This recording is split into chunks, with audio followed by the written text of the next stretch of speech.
Hello दोस्तों, कैसे हैं सभी लोग। कैसी चल रही है डेट एग्जाम की तैयारी दोस्तों आज हम बात करेंगे पेपर थर्ड पर। और पेपर थर्ड में हमारा टॉपिक रहेगा एजुकेशनल असेसमेंट यानी कि शैक्षिक आकलन। शैक्षिक आकलन का कॉन्सेप्ट क्लियर करते हुए हम उसके मीनिंग के बारे में जानेंगे और उसके बाद उसकी डेफिनेशन करेंगे। ठीक है दोस्तों, और स्टार्ट करने से पहले आप वीडियो को लाइक कर दें, चैनल को सब्सक्राइब कर दें, बेल आइकन को प्रेस कर दें ताकि हर आने वाली वीडियो आप तक पहुंचती रहे। चलिए दोस्तों, देखते हैं शैक्षिक आकलन क्या है। दोस्तों सभी जानते हैं एजुकेशनल का मतलब शैक्षिक होता है और आकलन का मतलब क्या होता है दोस्तों, आंकना यानी कि अवलोकन। असेसमेंट यानी कि अवलोकन।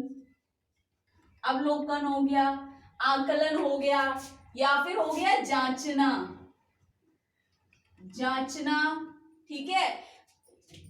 अब क्या जांचेंगे हम आकलन में, तो हम किसी व्यक्ति की या तो स्तर जांचते हैं, ठीक है, और शैक्षिक आकलन में हम उसका स्तर जांचेंगे ना। अगर हम शैक्षिक आकलन कर रहे हैं, एजुकेशनल असेसमेंट कर रहे हैं, तो उसमें शैक्षिक स्तर या एजुकेशनल लेवल उसका जांचेंगे, ठीक है। उसकी परफॉर्मेंस के अकॉर्डिंग क्या उसका लेवल है उसको जांचेंगे, ठीक है। या प्रगति हो गई या प्रक्रिया हो गई, ठीक है, या उसका जो शैक्षिक प्रक्रिया चल रही है वो प्रक्रिया कैसी चल रही है, ठीक है, इस चीज को आंकेंगे। तो शैक्षिक आकलन में दोस्तों अगर आप पूछ देखें तो कुछ नहीं है, बस क्या है, शैक्षिक आकलन में एजुकेशनल असेसमेंट है। हमने उसकी शैक्षिक और शैक्षिक दोनों चीजों को हमने उसकी जांच करनी है, प्रगति की जांच करनी है, उसके स्तर की जांच करनी है। तो शैक्षिक आकलन क्या है, एजुकेशनल असेसमेंट क्या है दोस्तों। शैक्षिक आकलन अपने आप में अंतिम या पूर्ण नहीं होता, क्योंकि कभी भी क्या है, किसी बच्चे का हम या किसी स्टूडेंट का, समझ लीजिए नॉर्मल स्टूडेंट ले लीजिए या स्पेशल कोई भी स्टूडेंट ले लीजिए आप, कभी भी किसी बच्चे का असेसमेंट जो है पूर्ण नहीं होता ना अंतिम होता है। क्योंकि क्या होता है, प्रक्रिया चलती रहती है, हम स्तर को जांचते रहते हैं, आगे कार्यक्रम लागू हो जाता है, उसके बाद हम फिर उसको इवैल्यूएट या असेसमेंट करते हैं। तो कह रहे हैं कि आकलन एक ऐसी प्रक्रिया है या आकलन एक ऐसी स्थिति है या प्रक्रिया अपने आप में कभी अंतिम या पूर्ण नहीं होती, ना तो ये खत्म होती है और ना ही कभी पूर्ण होती है, हमेशा सतत रूप से चलने वाली प्रक्रिया है आकलन की प्रक्रिया, ठीक है। अपितु बच्चे का निष्पादन स्तर को अच्छी तरह से समझने का एक साधन है। निष्पादन का होता है परफॉर्मेंस, यानी कि जो बच्चा परफॉर्मेंस कर रहा है उसका मतलब है निष्पादन, ठीक है। या बच्चा जो कार्य कर रहा है या सीख रहा है उसका क्या, उसकी परफॉर्मेंस रही या फिर उसका क्या लेवल रहा उसका, ठीक है।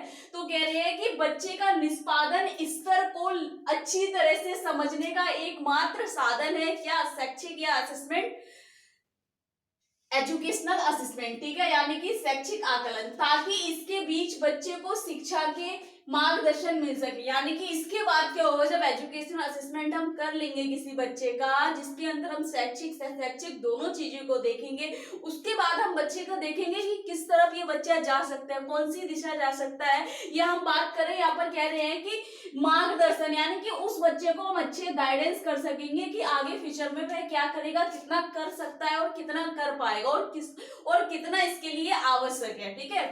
तो कह रहे हैं, फिर कह रहे हैं इसके आधार पर बच्चे की प्रगति को जांचा जा सके। तो आकलन एक ऐसी प्रक्रिया है जो कभी अपने आप में पूर्ण या अंतिम नहीं होती है। इसमें बच्चे के निष्पादन स्तर की जांच की जाती है, जिसमें कहा गया है कि आजकल शैक्षिक आकलन के द्वारा ये एकमात्र साधन है जिससे बच्चे के निष्पादन स्तर की जांच की जा सकती है। और इसके पश्चात क्या है कि किसी भी बच्चे को मार्गदर्शन मिल सके, इसके आधार पर बच्चे की प्रगति जांच सके, ठीक है। फिर कह रहे हैं दोस्तों, शैक्षिक आकलन एक सतत चलने वाली प्रक्रिया है। क्या है, शैक्षिक आकलन एक सतत चलने वाली प्रक्रिया है। जैसे मान लीजिए कोई बच्चा है, अभी उसने फर्स्ट क्लास पास किया है, फर्स्ट क्लास में जब वह आया था तब उसका एजुकेशनल असेसमेंट हुआ कि ये बच्चा कर सकता है, फर्स्ट क्लास में नहीं कर सकता है। अब सेकंड क्लास में जा रहा है, सेकंड क्लास में भी जाने से पहले हम क्या, एक उसका जो फर्स्ट क्लास में इवैल्यूएशन हुआ होगा उसके बाद हम फिर से असेसमेंट करेंगे, आकलन करेंगे, उसके बाद वह सेकंड क्लास में जाएगा, ठीक है दोस्तों। तो वही कह रहे हैं कि शैक्षिक आकलन एक सतत चलने वाली प्रक्रिया है। जैसे जैसे बच्चे का स्तर बढ़ता जाएगा वैसे वैसे उसका आकलन होता जाएगा, ठीक है दोस्तों। तो आकलन एक क्या है, सतत चलने वाली प्रक्रिया है। जब तक बच्चा एजुकेशन लेता है तब तक वह प्रक्रिया उसके साथ रहती है, जिसमें बच्चे के विस्तार से शैक्षिक आकलन इस तरह के अवलोकन में बच्चे का स्वास्थ्य इतिहास, दृष्टि, मानसिक योग्यता, वाणी और भाषा, श्रवण शक्ति, मनोगामक विकास, सामाजिक क्रियाकलाप, शैक्षिक स्तर और शैक्षिक आवश्यक समझे वाले तत्व मूल्यांकन शामिल है। यानी कि वो कह रहे हैं कि शैक्षिक आकलन एक सतत चलने वाली प्रक्रिया है जिसमें बच्चे का क्या क्या चीज, उसमें कह रहे हैं कौन कौन से स्तर या आंकते हैं, अवलोकन करते हैं किन किन चीजों का दोस्तों, ये देखिए। यानी कि बच्चे का स्वास्थ्य इतिहास, यानी कि उसकी मेडिकल हिस्ट्री, बच्चे का कैसा स्वास्थ्य है, मतलब ठीक है, उसकी मेडिकल हिस्ट्री क्या है, चिकित्सीय उसका इतिहास क्या है, जिसमें किसी प्रकार की उसे ऐसा संक्रमण या कोई बीमारी तो नहीं है, उसका नॉर्मल है, उसका बॉडी है, उसका कोई स्वास्थ्य में कोई किसी प्रकार की कोई समस्या तो नहीं है। फिर कह रहे हैं कि दृष्टि मानसिक योग्यता, दृष्टि मानसिक योग्यता यानी कि बच्चे के साथ कोई ऐसी समस्या तो नहीं है कि बच्चा ठीक से कॉप अप नहीं कर पा रहा है क्लास में, या उसको दिखाई नहीं दे रहा है या कम दिखाई दे रहा है। मानसिक योग्यता, उसका मानसिक यानी कि उसका आईक्यू लेवल कितना है, इंटेलिजेंट क्वेश्चन यानी कि बुद्धि लब्धि उसकी कैसी है और किस तरीके की योग्यता वह रखता है। फिर कह रहे हैं बॉडी और भाषा, यानी कि उसकी लैंग्वेज क्या है उसकी, ठीक है, स्पीच एंड लैंग्वेज और सिरबड़ की बात की उन्होंने, लिसनिंग की बात करी है, क्या बच्चा लिसनिंग करने के साथ साथ अपनी भाषा का प्रयोग कर पाता है और दूसरे व्यक्ति की भाषा को समझ पाता है, शक्ति। और कह रहे हैं मनोगामक विकास, यानी कि उसकी मनोगामक का मतलब है कि उनकी उसकी मानसिक प्रक्रिया कैसी है, उसके सोचने विचारने का ढंग क्या है। सामाजिक क्रियाकलाप, यानी कि सामाजिक उसमें सोशल स्किल्स कैसी है, सोशल कौशल कैसे है, सामाजिक कौशल कैसे हैं कि वे किसी दूसरे व्यक्ति के साथ किस प्रकार का व्यवहार कर रहा है। शैक्षिक स्तर और शैक्षिक स्तर, शैक्षिक स्तर में दोस्तों आ जाएगा पढ़ने लिखने से संबंधित, और शैक्षिक में हमारा आ जाएगा सामाजिक हो गया, गेमिंग हो गया, और हमारी को कलर जैसी जितनी भी एक्टिविटीज हैं वे सारी बच्चे से संबंधित शैक्षिक में आ जाएंगी।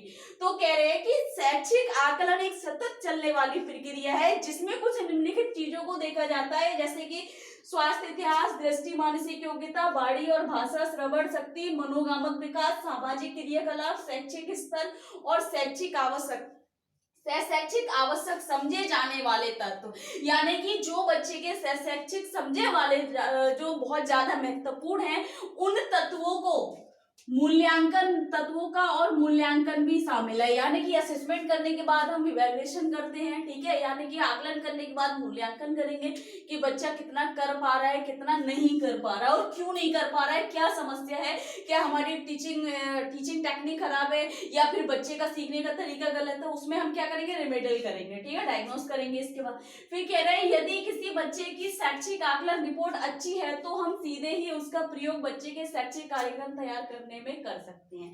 कह रहे हैं कि इन सभी चीजों को जांचने के बाद, यानी कि आकलन करने के पश्चात अगर हमें बच्चे की रिपोर्ट सही दिख रही है तो उसके बाद भी क्या करेंगे, शैक्षिक कार्यक्रम को तैयार करना शुरू कर देंगे। तो असेसमेंट क्या है दोस्तों, शैक्षिक आकलन क्या है, शैक्षिक आकलन एक ऐसी प्रक्रिया है जो किसी बच्चे के निष्पादन स्तर को जांचती है जिसमें उससे संबंधित शैक्षिक तत्व कौन कौन से हैं, जैसे दोस्तों स्वास्थ्य इतिहास, दृष्टि मानसिक योग्यता, बॉडी भाषा विकास या मनोगामक विकास, सामाजिक क्रियाकलाप, शैक्षिक और शैक्षिक दोनों तत्वों को शामिल करके उसका मूल्यांकन भी उसमें शामिल है। और इस प्रक्रिया में अगर बच्चे का निष्पादन हमें अच्छा स्तर नजर आता है उसके बाद हम उसको शैक्षिक कार्यक्रम योजना बना सकते हैं, ठीक है।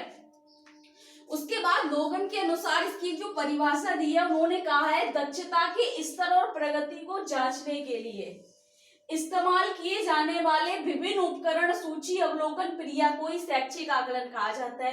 अब उन्होंने क्यों कहा है दोस्तों विभिन्न उपकरण सूची, विभिन्न उपकरण यानी कि जो हमारे असेसमेंट टूल्स हैं, जितने भी हमारे विशेष स्पेशल बच्चों को असिस्ट करने वाले, जैसे हमारा बेसिक एमआर हो गया, एमडीपीएस हो गया, एफएससीपी हो गया, बीएपीएस हो गया, ठीक है दोस्तों, या बिगनिंग करिकुलम हो गया, ऑटिज्म बच्चे के लिए निरामया हो गया, उपनयन हो गया, ठीक है, ग्लेड हो गया। तो ये सारी चीजें क्या है, जितने भी हमारे असेसमेंट टूल है, बेसल एमआर हो गया, तो क्या है कि इनके द्वारा जो सूची हम तैयार करते हैं, तो जिस तरीके से जो अवलोकित कर रहे हैं उसमें बहुत सारे क्षेत्र दिए हुए हैं, प्रत्येक क्षेत्र में उसके सब एरियाज दिए हुए, तो उन सभी में क्या कर रहे हैं हम, शैक्षिक और शैक्षिक दोनों ही चीजों को, शैक्षिक आकलन हो रहा है उसके साथ और शैक्षिक दोनों का अवलोकन प्रक्रिया जब चल रही है तो अवलोकन प्रक्रिया को ही शैक्षिक आकलन कहा जाता है लोगन के अनुसार। इसमें अगर आपका आएगा अगर डीएड एग्जाम में तो क्या पूछेगा, केवल आपसे कॉन्सेप्ट पूछेगा, उसके बाद आपसे इसका थोड़ा सा अर्थ के बारे में पूछेगा, मीनिंग क्या है इसका, और फिर पूछेगा डेफिनेशन, यानी कि ज्यादा नहीं आएगा, 10 नंबर में तो ये पूछेगा नहीं, अगर पूछेगा आपसे तो केवल 5 नंबर में पूछेगा दोस्तों कि शैक्षिक आकलन का अर्थ बताते हैं, उसकी परिभाषा को बताइए। ठीक है दोस्तों, अगर इसमें कुछ समझ नहीं आ रहा है, आपको कुछ डाउट लग रहा है, कुछ पूछना है, तो कमेंट बॉक्स में जाके कमेंट कर सकते हैं दोस्तों। ज्यादा से ज्यादा वीडियो लाइक करो, चैनल को सब्सक्राइब करो, बेल आइकन को प्रेस करो। Thank you so much.